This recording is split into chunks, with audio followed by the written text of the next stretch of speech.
Good morning Odisha. आज जून 26 तारीख शुक्रवार 30 गुरुत्वपूर्ण न्यूज उपर आसंतु नजर पकाइबा। शिशु बाटिकारु तृतीय श्रेणी छात्र छात्री को मागणा बैग। सरकारी विद्यालय पढ़ुवा शिशु बाटिकारु तृतीय श्रेणी जाए समस्त छात्र छात्री को मागणारे बैग जोगाई दिया। विद्यालय गणशिक्षा विभाग एवं एससी एसटी उन्नयन विभाग पक्षरु एई बैग ओएसआईसी को पठाजिवो। ब्लॉक पॉइंट रे बैग पहुंचीबो। एहा परे पिलांक पाखे बैग पहुंचाइबाकू अधिकारी मानकू निर्देश दिया जायछि। शिशु बाटिका एवं प्रथम श्रेणी छात्र छात्री गोटे साइजर बैग जोगाई दिया। द्वितीय और तृतीय श्रेणी छात्र छात्री गोटे प्रकार साइजर बैग जोगाई दिया। पड़िपारे एल निनोर प्रभाव 315 जिला हेब बड़ विपद। चलित मौसुमी ऋतुरे जून 23 सुधा भारत में 42% वर्षा अभाव देखा देछि। एथिसह एल निनोर प्रभाव को दृष्टि रखी केंद्र सरकार तत्पर होइचंती। खरीफ फसल को किपरि बंचाजिब सेथिपाई जरूरी उपाय चिंता करा जाउछि। सरकार कम वर्षा एवं जलसेचन अभावयुक्त 315 जिला को चिन्हट करिसंती। एसबु अंचल में मरुड़ी आशंका रही। एथिरो अधिकांश जिला मध्य प्रदेश, महाराष्ट्र, गुजरात, उत्तर प्रदेश एवं ओडिशा आदि राज्य में रही। तेणु जिलावारी एक्शन प्लान प्रस्तुत करने राज्यगुड़ी को निर्देश दिया जायछि। चिन्हट होइतिबा 315 जिला मध्यरु 111 रे जलसेचन सुविधा 25% रु कम रही। 76 जिले में जलसेचन सुविधा 25 रु 50% मध्य रही। 128 जिला को कम रिस्क युक्त वर्ग में रखा जायछि। 3 जिले में 3 कोटीर स्ट्रीट लाइट दुर्नीति, 3 ठिकादार गिरफ। एलईडी स्ट्रीट लाइट दुर्नीति मामलें भिजिलेंस अनेक टीम बुधवार जाजपुर, नयगढ़ और केन्दुझर जिले में चढ़ाऊ करथिला। गुरुवार यह मामलें 3 जन ठिकादार को गिरफ करा जायछि। सेमाने हेले बारिपदार गिरिजा शंकर दास, जाजपुर धरणीधर साहू और भुवनेश्वर विभूति रंजन विश्वाल। सेमानंकु भिजिलेंस कोर्ट रे हाजर करा जायछि। 2021 रु 2023 मध्य राज्य अर्थ आयोग अनुदान रे 3टी जिले में होइथिबा ई काम रे प्राय 1000 क्लस्टर रे दुर्नीति होइथिबा जणा पड़िछि। प्रति क्लस्टर रे 10टी एलईडी लागिथाय। प्राय 3 कोटी अधिक टंकार दुर्नीति पदाकू आसीछि। मामलार तदंत जारी रहिछि। टंका आवंटन, कार्यान्वयन एवं एथिरे सरकारी कर्मचारी संपृक्ति बाबद रे विस्तृत भावे तदंत हेउतिबा भिजिलेंस पक्षरु कहा जायछि। बीजेडी रे सामिल हेले सुजाता कार्तिकेयन। निर्वाचन में नवीन नेबे नेतृत्व। समस्त कल्पना जल्पनार अंत घटाई बीजेडी रे सामिल हेले सुजाता कार्तिकेयन। गुरुवार भुवनेश्वर स्थित शंख भवन में दलर सुप्रीमो नवीन पट्टनायक उपस्थिति रे सुजाता शंख हुड़हुड़ी रे स्वागत करा जायतिला। सुजाता नवीन को आशीर्वाद नेबा परे तांको बेकरे बीजेडी रो उत्तरीय पड़िथिला। एही अवसर रे सुजाता कहिथिले नवीन को नेतृत्व रे 24 वर्ष राज्यर सेवा करिवार सुजोग मिलिथिला। एबे पुणी थरे तांकु राज्यर सेवा करिवार सौभाग्य मिलिछि। 2000 ब्याचर आईएएस सुजाता केन्द्रापड़ार झियो एवं बीजेडी सरकार रे 5टी सचिव थिबा भिके पांडियान को पत्नी। वाणिज्यिक एलपीजी सिलिंडर उपरे जारी होइतिबा कटकणा हटिला। वाणिज्यिक एलपीजी जोगाण उपरे लागितिबा समस्त कटकणा को हटाई दैछंती केंद्र सरकार। अण घरोई पैक्ड एलपीजी रो जोगाण रे लागितिबा कटकणा उठी जाइछि। मध्यप्राच्य युद्ध पूर्वरु जोगाण जेपरि थिला एबे सेही भଳି रहइबो। युद्ध समय इंधन जोगाण प्रभावित हेबा जोगु वाणिज्यिक एलपीजी जोगाण उपरे कटकणा लगा जाइथिला। एबे बल्क एलपीजी रो जोगाण पुनः आरंभ करि दिया जाइछि। एक संगे अधिक संख्यक एलपीजी जोगाण कटकणा को 50% पर्यंत कोहल करा जाइछि। सरकार के निष्पत्ति द्वारा वाणिज्यिक एवं शिल्पोपभोक्ता आश्वस्त होइचंती। रेस्तोरां, होटेल एवं क्षुद्र व्यवसायी गुड़िक एहा द्वारा उपकृत हेबे। तेबे जेउ वाणिज्यिक एवं बल्क उपभोक्ता पीएनजी को स्थानांतर होइचंती सेमाने पीएनजी रे रहिबे। मध्यप्राच्य उत्तेजना थमिबा परे पुणी सस्ता हला सुना रूपा। मध्यप्राच्य रे युद्ध बंद हेबा परठारु क्रमागत भावे सुना रूपा सस्ता हेबार लागिछि। गुरुवार राजधानी भुवनेश्वर रे 22 कैरेट सुना 10 ग्राम को दर 2550 टंका ह्रास पाइछि। एबे यह 10 ग्राम रो दर 1,28,450 टंका रहिछि। सेहिपरि 24 कैरेट सुना दर 10 ग्राम को 2780 टंका ह्रास पाइछि। एबे यह 10 ग्राम को दर रहिछि 1,40,013 टंका। रूपा किलोग्राम को दर 2,30,000 टंका को ह्रास पाइछि। गत 3 दिन में 22 कैरेट सुना दर 7,200 टंका और 24 कैरेट दर 7,850 टंका ह्रास पाइछि। जातीय स्तर में चलित वर्ष सुना दर में 36,000 टंका और रूपा दर 1,70,000 टंका ह्रास होइछि। भारत में आमाजन मेगा निवेश $48 बिलियन मास्टर प्लान प्रस्तुत। भारतीय बजार पर बड़ घोषणा करिछि विश्वर प्रतिष्ठित ई-कॉमर्स संस्था आमाजन। प्रधानमंत्री नरेंद्र मोदी को भेटिबा परे आमाजन सीईओ आंडी जासी भारत पर एक बड़ योजनार खुलासा करिसेंति। 2026 रु 2030 मध्य कंपनी भारत में $48 बिलियन निवेश करने को निष्पत्ति नेछि। एही मोट विनियोग मध्यरु केवल एआई एवं क्लाउड भित्तिभूमि विकास पई प्राय $21 बिलियन खर्च करा जिवो, जहां मुंबई और हैदराबाद रे थिबा AWS डाटा सेंटर क्षमता वृद्धि करिवो। एहा द्वारा 2030 सुद्धा भारत में आमाजन मोट निवेश $88 बिलियन अतिक्रम करिवो। एही बृहत पदक्षेप द्वारा देश में लक्ष लक्ष नूतन कर्मसंस्थान सृष्टि हेबा सह क्षुद्र व्यवसायर डिजिटालाइजेशन और रप्तानी क्षेत्र में व्यापक सुधार आसिबो बोली कुहा जायछि। सॉफ्टवेयर अपग्रेडेशन पई 28 पर्यंत ईपीएफओ पोर्टाल बंद। कर्मचारी भविष्य निधि पांठी संगठन बा ईपीएफओ रो ऑनलाइन क्लेम प्रोसेसिंग पोर्टाल जून 28 जाए बंद रहिबो। एहार कारण सिस्टम माइग्रेशन एवं सॉफ्टवेयर अपग्रेडेशन। एही अवसर रे पीएफ उठाण, ई पासबुक सेवा एवं अन्य डिजिटल सेवा बंद रहिबो। ईपीएफओ एहार डाटाबेस को मजबूत करबा पई एक बड़ डाटाबेस कंसोलिडेशन एवं सॉफ्टवेयर एप्लिकेशन को अपग्रेड करूछि। उद्देश्य होउछि ग्राहकों को द्रुत, सुरक्षित एवं अधिक भरोसायोग्य सेवा प्रदान करबा। अहमदाबाद विमान बंदर रे अल्पके धक्का हेबारु बर्तिले दुई विमान। अहमदाबाद विमान बंदर रे बुधवार संध्यारे दुई विमान परस्पर सह धक्का हेबारु अल्पके बर्ती जाइछन्ति। एयर इंडिया एवं इंडिगो विमान दुईटी गोटिए टैक्सीवे रे सामना सामनी आसी जाइथिले। दुई विमान को मात्र 200 मीटर दूरतारे रोकी दिया जाई पारिथिला, फलरे एक अघटन टळी जाइथिला। मुंबई जिबाकु थिबा इंडिगो विमान उडाण पई प्रस्तुति करुथिला। सेही समय मुंबई रु आसी अहमदाबाद रे पहुंचीथिबा एयर इंडिया विमान पार्किंग वे आडकु जाउथिबा बेले भूल मोड़ नहीं सही टैक्सीवे रे पहुंचीथिला, जेउठी पूर्वरु इंडिगो विमान रहिथिला। परे एयर इंडिया विमान को हटा जाई पार्किंग वे पर्यंत निया जाइथिला। एहा परे इंडिगो विमान रनवे रे पहुंचीथिला। एने एयर इंडिया पक्षरु बयान जारी करा जाई पार्किंग बेले विमानटिकु भूल दिगरे मोड़ा जाइथिला बोली कुहा जाइछि। तेबे समस्त यात्री सुरक्षित अछन्ति। साइबर ठकंक उपरे सीबीआई रो स्ट्राइक 16 राज्यर 80 स्थान रे चढ़ाऊ। डिजिटल ठकंक विरोध रे गुरुवार सीबीआई बड़ धरणर एक्शन देखाइछि।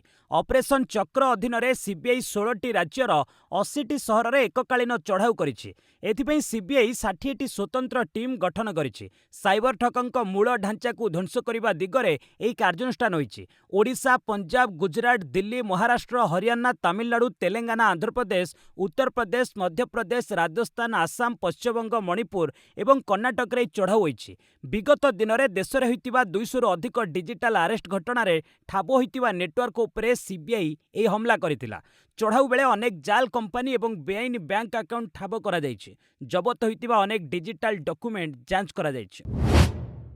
राम जन्मभूमि ट्रस्टर आर्थिक सूचना देबाकू मना कले चंपत राय। अयोध्यार प्रसिद्ध राम मंदिरर दान अर्थ हेरफेर मामला एबे घनेइबार लागिछि। उत्तर प्रदेश सरकार द्वारा गठित एसआईटी दान अर्थ हड़प मामलार तदंत करुछि। एही अवसर रे राम जन्मभूमि तीर्थक्षेत्र ट्रस्टर सचिव चंपत राय एसआईटी तदंत चलिथिबारु ट्रस्टर आय, खर्च, दान और बैंक अकाउंटर सूचना देबाकू मना कर दैछन्ति। निकटरे बीजेपी नेता रजनीश सिंह प्रधानमंत्री कार्यालय रे एक अभियोग करथिले, जेउथिरे श्री राम जन्मभूमि ट्रस्ट को यार समस्त आर्थिक विवरणी, संगृहीत पांठी, प्राप्त दान, सुना, रूपा, अलंकार आदि समस्त बैंक अकाउंट सार्वजनीन करबाकू दाबी करथिले। बीजेपी नेता रजनीश कहिथिले जे लक्ष लक्ष भक्तଙ୍କ राम मंदिर निर्माण रे अवदान रहिछि, तेणु मंदिर संपर्कित समस्त तथ्य जानिबार नैतिक और गणतांत्रिक अधिकार समस्तଙ୍କର रहिछि। शक्तिशाली भूकंपरे थरिला भेनेजुएला, 200 जनक मृत्यु आशंका। लाटिन अमेरिकीय देश भेनेजुएला गुरुवार सकाळे दुईटी शक्तिशाली भूकंप अनुभूत होइछि। राजधानी काराकास समेत आखपाखर अनेक अंचल भूकंपरे थरी उठिछि। रिक्टर स्केल प्रथम भूकंपर तीव्रता 7.2 और द्वितीयर 7.5 रहितिला। काराकास ठारू प्राय 160 किलोमीटर पश्चिम रे मोरन और सान फिलिप अंचल भूकंपर केन्द्रबिंदु थिला। भूकंप एते शक्तिशाली थिला जे कोठा घरगुड़िक तास पत्ता परी भुशुड़ी पड़िथिला। भयभीत बासिंदा माने घरू बाहरी रास्ता को धाई आसिथिले। एथिरे व्यापक क्षयक्षति और जीवनहानि आशंका करा जाउछि। प्रारंभिक रिपोर्ट अनुसार 200 रु अधिक लोक प्राण हराइथिबा जणा पड़िछि। प्राय 1000 रु अधिक आहत होइचंती। भग्नावशेष तले एबे भी हजार हजार लोक फसी रहिथिबारु मृत्यु संख्या आउरी बढ़ी पारे बोली आशंका करा जाउछि। अमेरिका पक्षरु सर्च और रेस्क्यू ऑपरेशन टीम घटनास्थल को पठा जाइछि। अमेरिकीय संसद को 8.25 लाख कोटी मागिले ट्रंप। ଆମେରିକା ରାଷ୍ଟ୍ରପତି ଡୋନାଲ୍ଡ ଟ୍ରମ୍ପ ଦେଶର ସଂସଦ ନିକଟରେ 8.25 ଲକ୍ଷ କୋଟି ଟଙ୍କା ମଞ୍ଜୁର ଲାଗି ଦାବି କରିଛନ୍ତି। ଏହି ଅର୍ଥରୁ ସିଂହଭାଗ ଇରାନ ଯୁଦ୍ଧ ଏବଂ ଏହା ସହିତ ଜଡ଼ିତ ସାମରିକ କାର୍ଯ୍ୟ ଲାଗି ଖର୍ଚ୍ଚ କରାଯିବ। ଟ୍ରମ୍ପଙ୍କ ଏହି ଦାବି ପରେ ରାଜନୈତିକ ବିବାଦ ଆରମ୍ଭ ହୋଇଛି। ହ୍ୱାଇଟ୍ ହାଉସ୍ ପକ୍ଷରୁ ଜାରି ପ୍ରସ୍ତାବ ଅନୁସାରେ ଏହି ଅର୍ଥ ମଧ୍ୟରୁ 6.33 ଲକ୍ଷ କୋଟି ଟଙ୍କା ପ୍ରତିରକ୍ଷା ଓ ସୈନ୍ୟ ଆବଶ୍ୟକତା ଲାଗି ମଗାଯାଇଛି।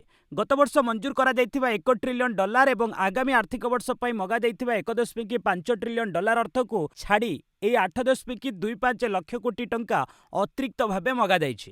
ଏହି ଅର୍ଥ ଯୁଦ୍ଧ ସହିତ ଜଡ଼ିତ ସାମରିକ ଅଭିଯାନ, ସୈନ୍ୟ ପ୍ରସ୍ତୁତି, ଅସ୍ତ୍ରଶସ୍ତ୍ର ଓ ଯୁଦ୍ଧାସ୍ତ୍ର ଭଣ୍ଡାରଣ ଏବଂ ଗୋପନ ପ୍ରତିରକ୍ଷା କାର୍ଯ୍ୟକ୍ରମ ଲାଗି ଖର୍ଚ୍ଚ କରାଯିବ। ଜାପାନ, ନେପାଳ ଓ ଭାରତରେ ଭୂକମ୍ପର ଝଟକା। ଭେନେଜୁଏଲାରେ ବିଧ୍ୱଂସୀ ଭୂକମ୍ପ ହୋଇଥିବା ବେଳେ ଜାପାନ ଓ ନେପାଳରେ ବି ବଡ଼ ଭୂକମ୍ପ ହୋଇଛି। ଜାପାନରେ 6.9 ଓ ନେପାଳରେ 4.1 ତୀବ୍ରତାର ଭୂକମ୍ପ ହୋଇଛି।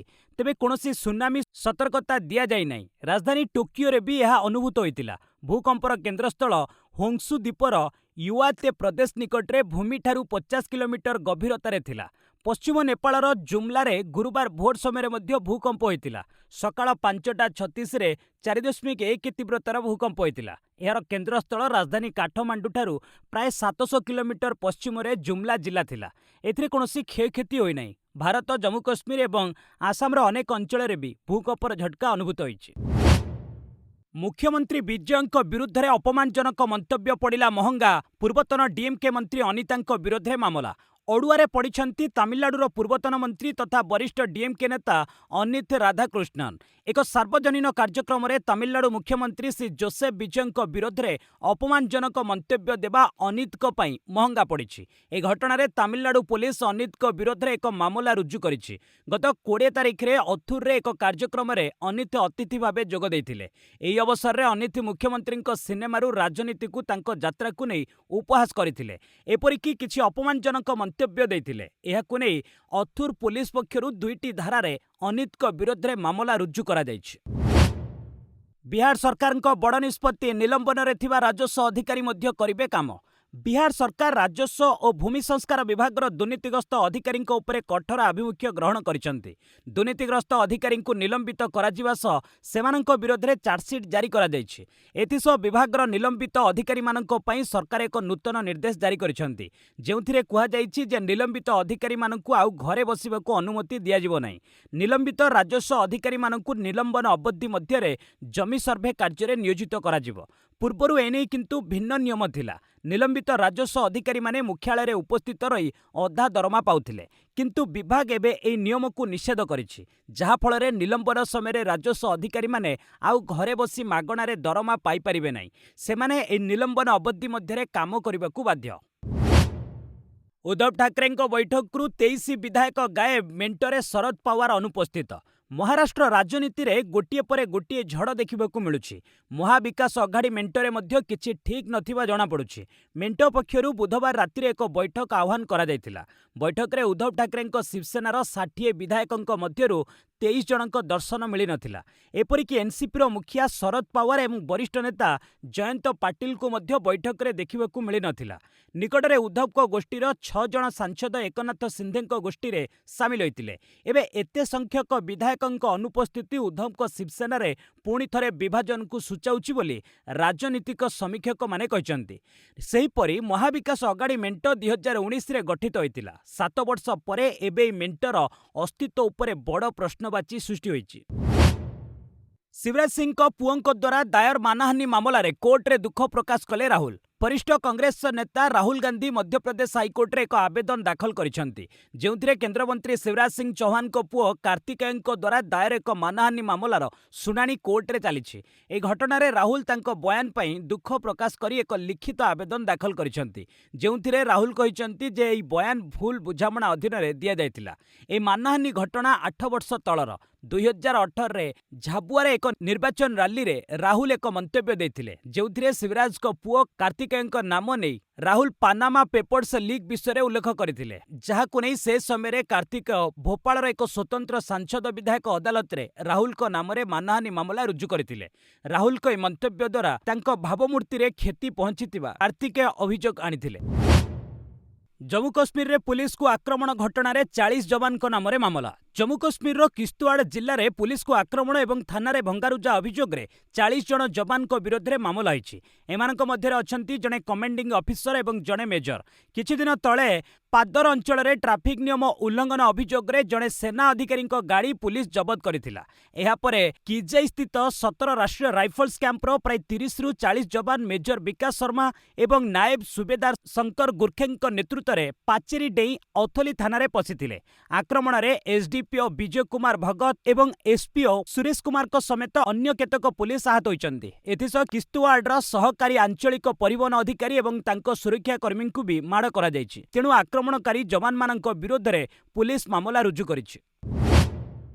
भारतीय बजार हेब मेगा निवेश आसुछि $370 मिलियन प्रोजेक्ट। देशर ऑटोमोबाइल क्षेत्र में एक बड़ निवेश होगा जाउछि। चीन जेजियांग गिली होल्डिंग एवं फ्रांस रेनो सालिर मिलित उद्योग horse power train limited Bharat में प्राय $370 मिलियन निवेश करने को योजना करिछि। एही प्रस्ताव को भारत सरकार खूब शीघ्र मंजूरी दे पारंती। 2020 सीमा उत्तेजना पर चीन सह संपर्कित कौनसी संस्थार यह सबुठारु बड़ मैन्युफैक्चरिंग निवेश हेब। प्राथमिक पर्यायर यह अर्थ चेन्नई स्थित रेनो कारखाना नियोजित हेब। सेठारे अत्याधुनिक हाइब्रिड इंजिन और पावर ट्रेन निर्माण करा जिवो, जहाँ रेनो एवं निसान कंपनीर गाड़ी गुड़िकर व्यवहार करा जिवो। तमिलनाडु गैस लीक घटना आउ 2 जुआंग नाबालिका मृत्यु। तमिलनाडु गैस लीक दुर्घटना मृत्यु संख्या वृद्धि पाई 9 होईछि। गुरुवार आउ 2 जन जुआंग नाबालिका मृत्यु होईछि। सेमानक घर केन्दुझर जिलार तेलोकेई अंचल में। पूर्व यह दुर्घटना केन्दुझर जिलार 7 जन जुआंग मृत्यु होता। इतिमध्य 5 जनक मृतदेह तमिलनाडु आसिबा परे परिवार वर्ग को हस्तांतर करा जायतिला। प्रशासन सहायतार सेमानक अंतिम संस्कार संपन्न होता। एबे आउ 2 जनक मृतदेह मध्य ग्राम में पहुंची। प्रति मृतक परिवार पई 10 लाख टंकार अनुकंपामूलक सहायता प्रदान सकाशे मुख्यमंत्री मोहन चरण माझी घोषणा करथिले। एबे भी तमिलनाडु रे आहुरी केतक आहत चिकित्सित होउचंती।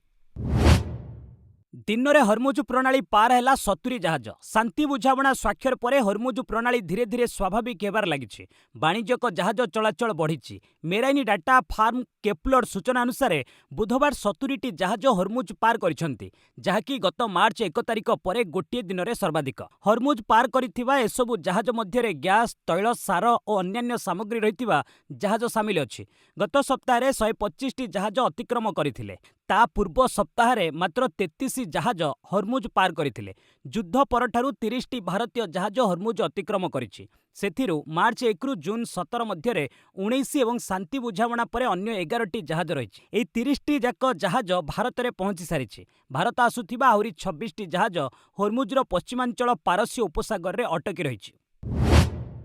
आसंता नवेम्बर में भुवनेश्वर हेब global energy leaders summit. Odisha सरकार आगामी 2030 मसीहा सुधा सबुज शक्ति क्षमता को 11 गीगावाट रे पहुंचाइबाकू लक्ष्य रखिछंती। एथिपई राज्य सरकार निवेशक माननकू समस्त प्रकार सहायता जोगाई देउथिबा कहिछंती राज्य शक्ति मंत्री कनकवर्धन सिंहदेव।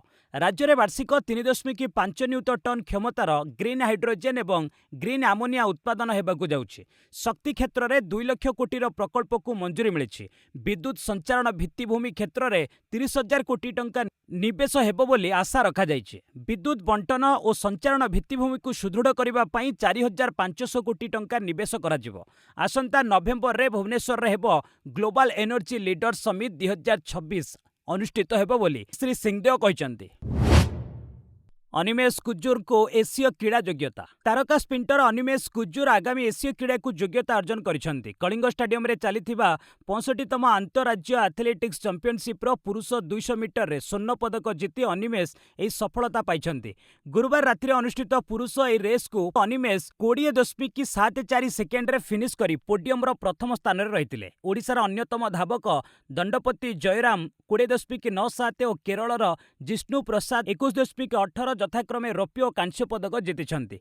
स्वर्ण सह अनिमेष जापान ने हेबाकू थिबा आगामी एसीय क्रीड़ा को टिकेट हासिल करिछंती। पुरुष 200 मीटर एसीय क्रीड़ा लगी योग्यता मानदंड 20.88 सेकेंड रहितिला, जहाकू अनिमेष सहजरे हासिल करि नैथिले। जुलाई 25 रु डुरांड कप 135तम संस्करण आरंभ। एशिया महादेशर सर्वपुरातन फुटबॉल टूर्नामेंट डुरांड कप आगामी संस्करण जुलाई 25 रु आरंभ हेब।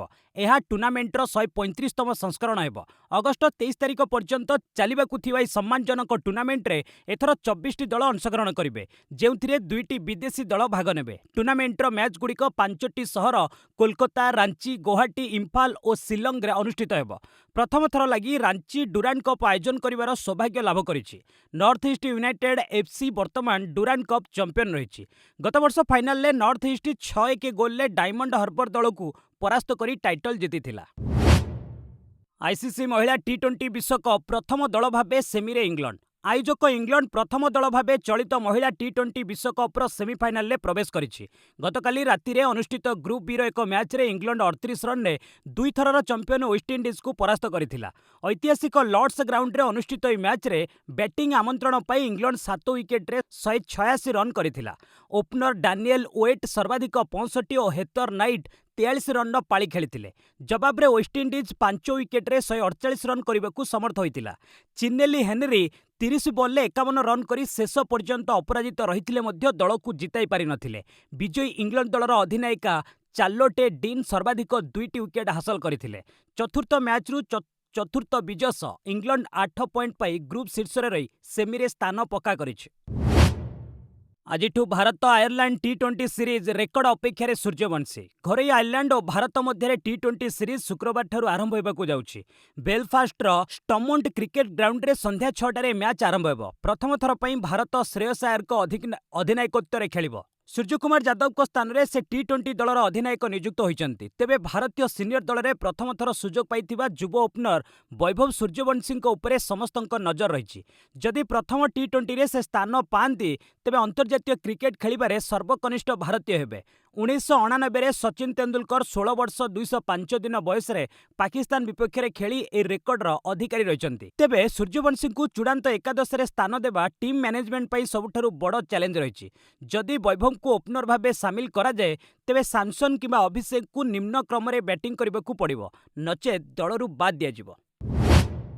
विवाह बंधन में आबद्ध हेले आकाशदीप। भारतीय क्रिकेटर आकाशदीप विवाह बंधन में आबद्ध होइचंती। अक्षिता राज को हाथ धरी 29 वर्षीय आकाशदीप द्वितीय इनिंग्स आरंभ करिसंती। गतकाली राति रे वाराणसी एक पंचतारका होटेल ले ए हाई प्रोफाइल विवाह अनुष्ठित होइतिला, जेउथिरे अनेक क्रिकेटर और प्रसिद्ध सेलिब्रिटी जोग देथिले। प्रसिद्ध भोजपुरी गायक पवन सिंह, क्रिकेटर मुकेश कुमार प्रमुख जोग देई नवदंपति को मंच उपरे अभिनंदन जणाइथिले। आकाशदीप को पत्नी अक्षिता बिहार रोहतास जिलार बासिंदा। Birla institute of technology Akshita BCA और एमसीए रे डिग्री हासिल करिसंती। आकाशदीप भारत पई 10टी टेस्ट खेली 28टी विकेट नेइछंती। 2 वर्षर चलचित्र पुरस्कार घोषणा। पुष्करा, माई स्वीट हाउसवाइफ एवं आश्रम श्रेष्ठ। राज्य संस्कृति मंत्री सूर्यवंशी सूरज 2023 और 24 वर्ष पई राज्य चलचित्र पुरस्कार घोषणा करिसंती। विभिन्न वर्ग रे मोट 64टी पुरस्कार घोषणा करा जायछि। 2023 पई पुष्करा और माई स्वीट हाउसवाइफ श्रेष्ठ चलचित्र विवेचित होइचंती। पिनाकी सिंह श्रेष्ठ निर्देशक, हरिहर महापात्र श्रेष्ठ अभिनेता, नेना दास एवं सुप्रिया नायक श्रेष्ठ अभिनेत्री, चौधरी विकास दास श्रेष्ठ खलनायक भावे मनोनीत होइचंती। 2024 वर्ष पई आश्रम श्रेष्ठ चलचित्र, अशोक पति श्रेष्ठ निर्देशक, तन्मय महांती ओरफ बाबूसान श्रेष्ठ अभिनेता, देवजानी देघुरिया श्रेष्ठ अभिनेत्री, हर रथ श्रेष्ठ खलनायक भावे मनोनीत होइचंती। व्हील चेयर रे नजर आसिले कंठशिल्पी अलका याग्निक। स्वास्थ्यावस्था को नहीं कहले बड़ कथा। विशिष्ट कंठशिल्पी अलका याग्निक को नहीं चिंतार थिबा प्रशंसकों पई आसीछि आश्वस्तिकर खबर। निकटरे राष्ट्रपति भवन में पद्मभूषण सम्मान ग्रहण करिबा परे अलका व्हील चेयर रे बसिथिबार एक वीडियो भाइराल होइतिला, जाहाकू देखि तांको प्रशंसक माने चिंता प्रकट करथिले। तेबे ई घटना उपरे स्पष्टीकरण दे अलका कहिसंती जे से संपूर्ण सुस्थ अछंती एवं कोनोसी जरूरीकालीन परिस्थिति जोगु से व्हील चेयर व्यवहार करिनांती। दीर्घ समय सरकारी कार्यक्रम जोगु से अत्यंत क्लांत हो पड़िथिबारु एही साहाय्य नेतिले। सूचनायोग्य से वर्तमान एक विरल श्रवण जनित समस्यार चिकित्सा अधीन रे थिबा बेले तांको सुस्थता पई प्रशंसकों भल पाइबा और प्रार्थना पई से हृदयरु धन्यवाद जणाइछंती। बस आज पई एट रखिबा, पुणी ने आसीबी लेटेस्ट अपडेट। से पर्यंत विदाय नेउछि। जय हिंद, जय भारत।